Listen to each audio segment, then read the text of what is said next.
What's going on, everybody? Welcome to the channel. We're going to be talking about Tron Ares. Tron Ares is the third film in the Tron series, this time following Ares, played by Jared Leto, an AI sent from the digital world to the real world on a mission to retrieve a code allowing all digital creations and programs to have stable existence in the real world. I don't have a lot of love for the Tron series. I watched the first one and vaguely remember it.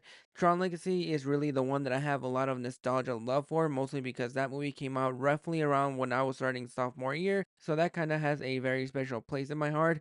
But going into Tron Ares, I have been really excited because even though Tron Legacy was a huge box office failure, I wasn't sure if we were going to be able to get another Tron movie, but here we are. Even though I was looking forward to this movie, I did leave a little disappointed with Tron Ares. To say this is a beautiful looking movie is an understatement because I'm starting to feel like these movies are more just to showcase the beautiful visuals and amazing music. They forget to craft a compelling story with characters you can actually get behind. The visuals on the grid and off are strikingly beautiful with red lights mixed in with some strong looking action. There is a great light cycle slash motorcycles chase sequence halfway through the movie that I thought was really the most engaging part about this movie, and that is what really holds this movie together. It's mostly just the action and less of the story, which is something that really left me disappointed because I really like what they were going for, especially with the context that we're in right now. This movie is dealing with a lot of AI talk, and I know that's a hot button topic right now because some people are for it, some people are against it strongly. There was a big hoopla during the Oscars when they said that Adrian Brody used AI to modulate his voice a little bit. And there were a lot of people that were really furious about that. They wanted him to be removed off the Oscar ballot. I don't have a strong opinion when it comes down to AI. There are sometimes when it can be useful, other times when it just can be used for the most evilest. But putting Tron in that context, there is something that you could have done and have a little bit more of the commentary on AI about whether or not it's a good use of it or if it's a bad one. But they really just scratch the surface when it comes down to the whole AI talk. A lot of this movie is just Evan Peters trying to be the top dog. He is the one working for Ecom's rivalry, and so he is trying to be top dog. He is the head. He is trying to impress everybody so he can be bigger than Ecom's. While the performances from everybody from Evan Peters, Jared Leto to Greta Lee, what they decided to do with Evan Peters' character was basically one note with generic dialogue and basically a villain that you've seen many times before. And this whole story really is more of the been there, done that. Rinse and repeat plot points. You know exactly where this movie is headed. Jared Leto plays Ares, a program sent from the grid to the real world to track down Eve Kim, played by Greta Lee, since she holds a code for immortality. And during this encounter,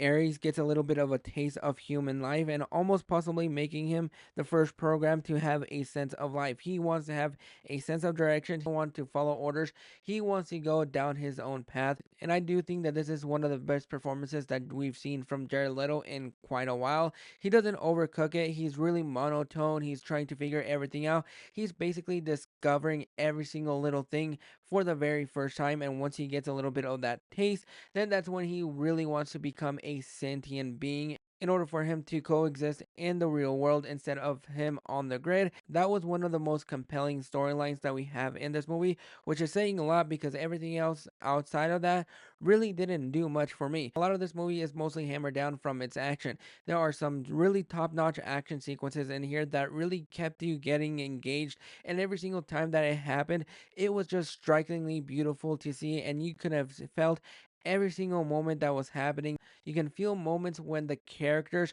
were in peril, which makes me wish they had fleshed out the characters a little bit more. You get a little bit of taste of where Evan Peters' character is coming from. You get a little bit of a taste of where Greta Lee's character is coming from, where she is picking up the pieces of her late sister and trying to fulfill that promise for her. Jared Leto's Ares is trying to coexist and try to be able to find that existence.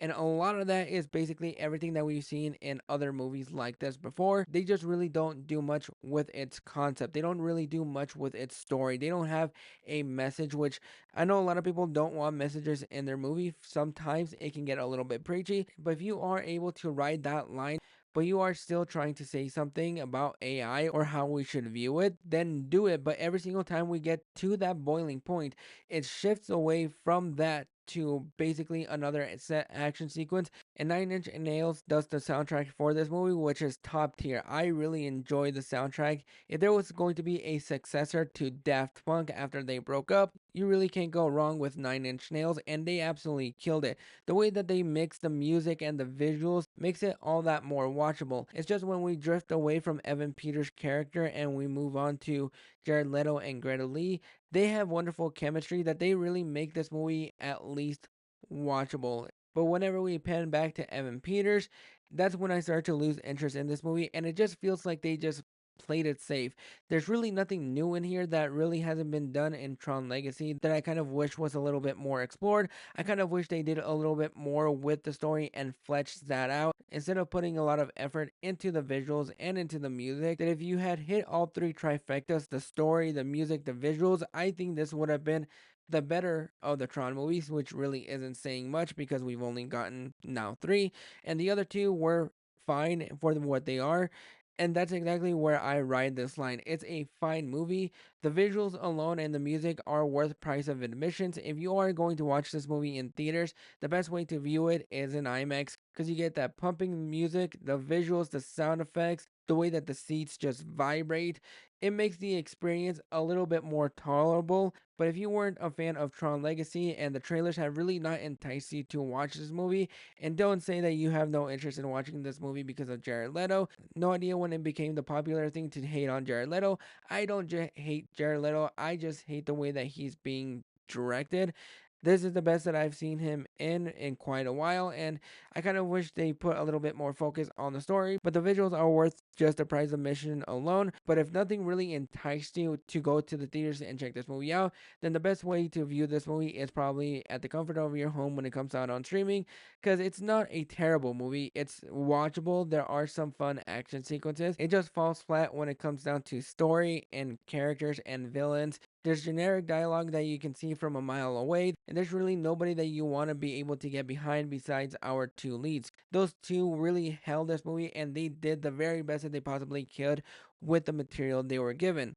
I just wish this movie was a little bit stronger than it actually turned out to be. But those are my thoughts on Tron Ares. Have you guys checked it out? Are you planning on checking this film out? Go ahead and drop your thoughts in the comments below, and we'll catch you guys soon.